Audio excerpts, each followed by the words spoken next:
আসসালামু আলাইকুম। Live in Korea with হাসিবুলে আপনাকে স্বাগত। আজকে আসলে আপনি কি জানেন দক্ষিণ কোরিয়াতে কত টাকা বেতন পাওয়া যায় মাসে? আজকে আমরা সেই বিষয়ে কথা বলবো।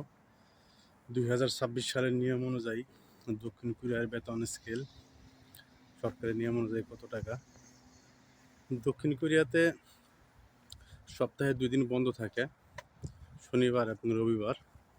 আর বাকি 5 দিন হচ্ছে আপনার ওয়ার্কিং ডে, সাধারণ ওয়ার্কিং ডে। প্রতিদিন 8 ঘন্টা বেসিক ডিউটি। তো 8 ঘন্টা বেসিক ডিউটি হলে আপনাকে 9 ঘন্টা কাজ করতে হয়, 1 ঘন্টা লাঞ্চ টাইমে ব্রেক দেয়। 9 ঘন্টার কাজ করলে আপনি 8 ঘন্টার হিসাব পাবেন। এই হচ্ছে দক্ষিণ কোরিয়ার কাজের সিস্টেম।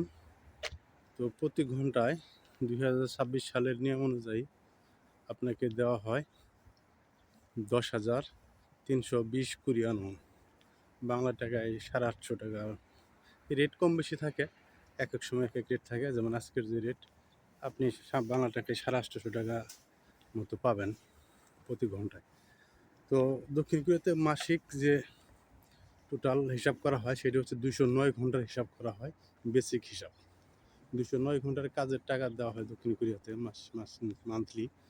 তো 209 ঘন্টার কাজ হিসাব যদি করেন, আপনার 21,56,880 মনের মতো মনে হয় আসে অ্যামাউন্ট টোটাল। গুণ করলে 209 দিয়ে যদি আপনি 10,320 গুণ দেন, তাহলে এই অ্যামাউন্টটা বাংলা টাকায় যদি হিসাব করেন, আপনার আসতে পারে বর্তমানে সেটা হচ্ছে যে 1,70,80,000 টাকার মতো বেসিক বেতন আসে। সাথে আছে ওভার টাইম। শনিবার অথবা রবিবার যদি কাজ হয় তাহলে সেটা ফুল ওভার টাইম হিসেবে ধরা হয়। আর ওভার টাইমের রেট হচ্ছে আপনার প্রতি ঘন্টায় 150%। মনে করেন 100 টাকা যদি বেসিক বেতন হয়, ওভার টাইমের বেতন হবে আপনার 150 টাকা। তো 150% ওভার টাইম হিসেবে আপনার ওভার টাইম কাউন্ট করা হয়।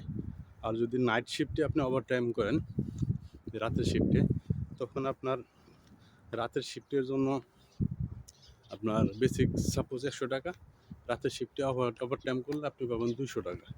সেখানে দেখা যাচ্ছে 200% আপনি ওভার টাইম হিসেবে আপনি বেতন পাবেন। তো বেসিক কাজের পাশাপাশি ম্যাক্সিমাম জায়গায় আপনার ওভার টাইম হয়। তো মোটামুটিভাবে একজন সাধারণ কর্মী যদি মোটামুটি কাজও করে, তারপরেও দেখা যায় যে 2 থেকে 2.5 লক্ষ টাকা অনায়াসে ইনকাম করা যায় দক্ষিণ কোরিয়াতে। তো ইনকামের পাশাপাশি আবার খরচও আছে।